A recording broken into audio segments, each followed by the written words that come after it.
government ridiculous. Another common objection to the idea of a stateless society is the notion that, if not for a group of lawmakers telling the rest of us how to behave, we would all behave like stupid, irresponsible, violent animals. This claim implies one of two things. Either we normal people have no idea what is right and wrong unless and until politicians tell us, or the only reason we want to do the right thing and coexist peacefully is because politicians told us to. A quick examination of your own motivations will show you that neither of those things is actually true. It's particularly odd to make this argument in a society where politicians are voted into power. If the people themselves have no moral code and no conscience, and are just stupid, violent animals, why does almost everyone want government to keep the peace and protect the innocent? Would a population of vicious, heartless, evil people try to elect good people to keep the evil people in line? Obviously not. The goodness and the desire for order and peace comes from us, not from the lawmakers we vote into office. The same holds true of everything that government does. If people are so short-sighted and selfish that they can't be trusted to voluntarily organize and raise money for whatever they deem important, then how can those same people be trusted to decide who should be in power? The implication is that the average person can't be trusted to run his own life, but can be trusted to choose someone to run other people's lives. Government is really not a civilizing influence. It's actually an uncivilizing influence.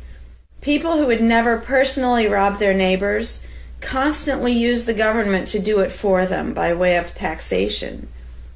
People who would never dream of trying to control minute details of their neighbors' lives think it's just fine to vote for politicians to do it instead. Government gives everyone the opportunity and encouragement to rob and control other people without risk. So government, rather than serving as a check against the imperfections of our nature, instead drastically amplifies our greed, irresponsibility, and malice towards other human beings by giving us a legally acceptable and risk-free way to interfere with the lives and choices of our fellow men and women. Government brings out the criminal and busybody in everyone. In contrast, in the absence of a ruling class, people would lose their ability to ask lawmakers to interfere with their neighbors' lives. And we would not have law enforcers who could avoid responsibility for evil deeds by claiming that they were just following orders.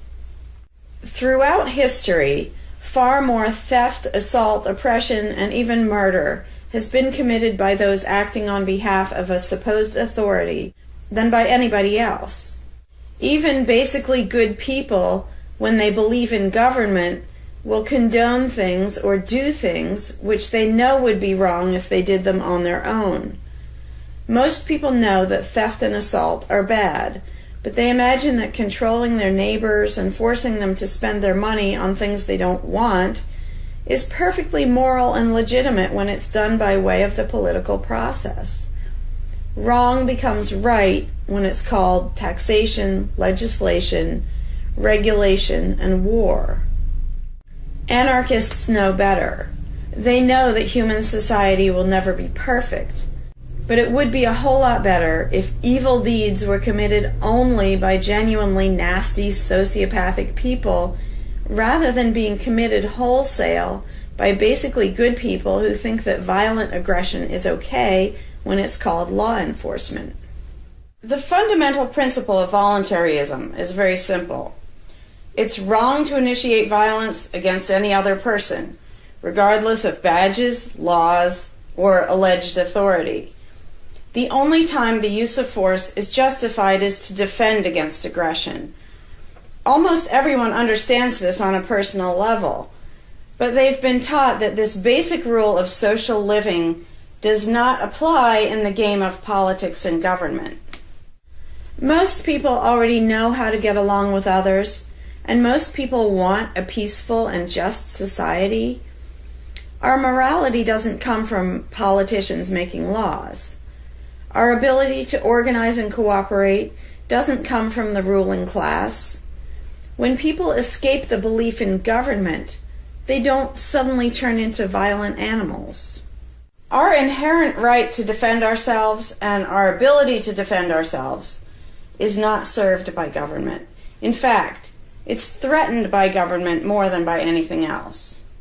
Ruling classes do not produce peaceful coexistence, but rather perpetual conflict and violence.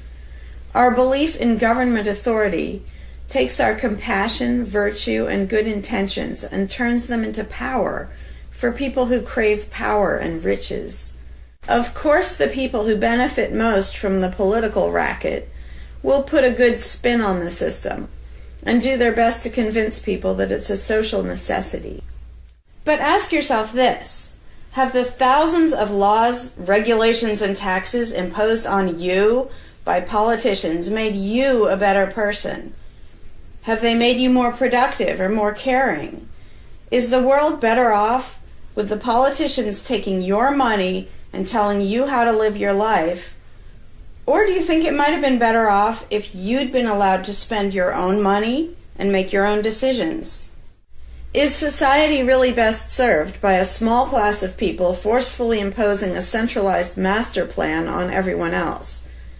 Can the orders and threats of a ruling class make the world what it should be? Or would society be better served by human freedom and respect for individual rights, by voluntary cooperation and peaceful organization?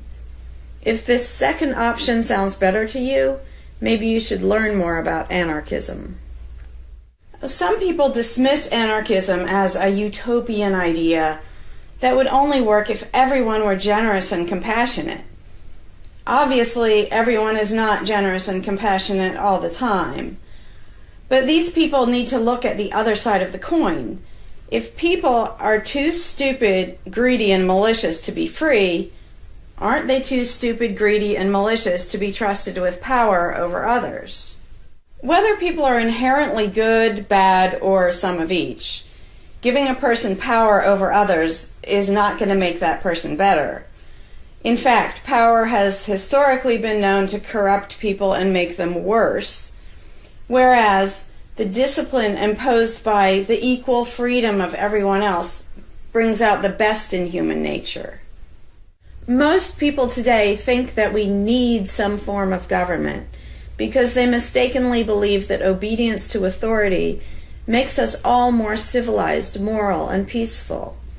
In reality, it has always done exactly the opposite. Everyone knows that governments can be corrupt, abusive, inefficient, counterproductive, even tyrannical. But most people assume that the way to fix that is to get the right people into power. People have spent centuries trying to create a good society using different kinds of ruling classes, different legal structures, different ways of choosing the rulers, and so on. But every governmental construction has resulted in freedom and riches for some, and oppression, violence, and poverty for others. What if, instead of deciding what the throne should look like and who should sit on it, all people of goodwill embraced the non-aggression principle? What if, instead of looking to a ruling class to impose our values on society, we embrace the concept of self-ownership? These principles are simple and easy, to the point of being self-evident, but they're diametrically opposed to the authoritarian principles that most of us have been indoctrinated with. Anarchism does not mean chaos and violence, or every man for himself. Having no government does not mean having no morality, no organization, and no cooperation. Simply put, anarchism does mean that no one is your master and no one is your slave. And that's all it means.